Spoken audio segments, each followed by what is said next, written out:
So foster care.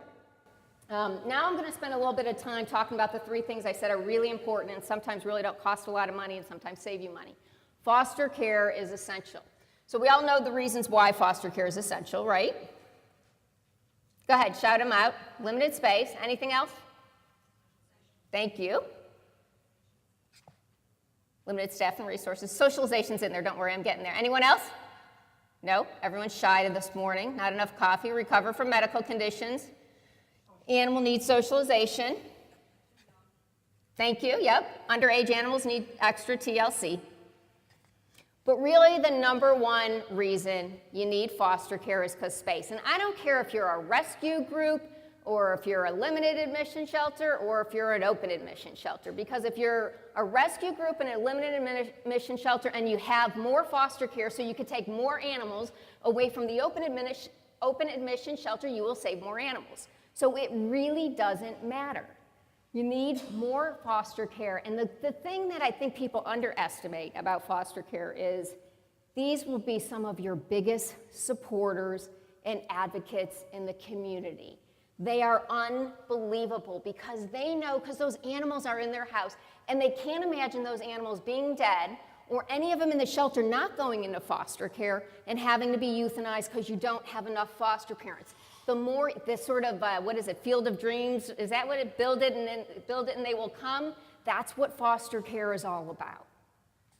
So here's just a quick example of space. This is in 2007. This was our incoming, the white lines are what's incoming, the grays outgoing. If we don't have a foster care program, the gap is euthanized because we didn't have the place to put them, right?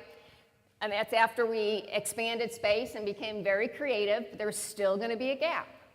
So that's what's happening at your local shelter, even if you're a limited admission or a rescue group. You need more space, especially obviously in the summer and during kitten season. So when I started, these are number of animals. This is our total animals that were coming in. And this is just dogs and cats. This doesn't include bunnies and everything else like that. We put some bunnies in foster care, but not a huge amount. But we had 300 animals that had gone into foster care. 300 animals, not 300 foster parents, but 300 animals during the year had gone into foster care. And do most people think that's pretty good? No. Okay, good, I'm glad.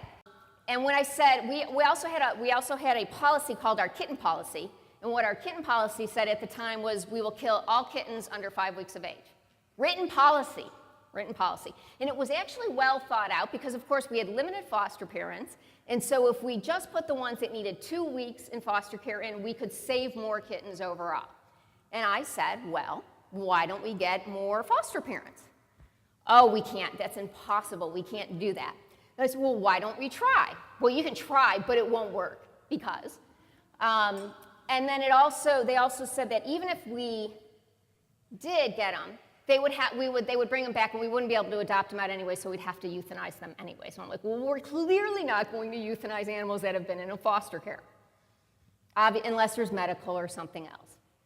I said, well, why don't we change our kitten policy and just say, if we can't find a foster home and we can't do things, then we'll go ahead and kill them. Well, you can do that, but it's not going to work anyways. And then what's going to happen because you're going to put all your young ones in foster care and now these other ones? I said, well, you know what, we're going to try. Anyone want to guess what our next number was?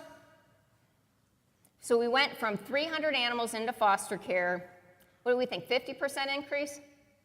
Good? Would a 50% increase be good if you were doing a plan? 100% increase be good?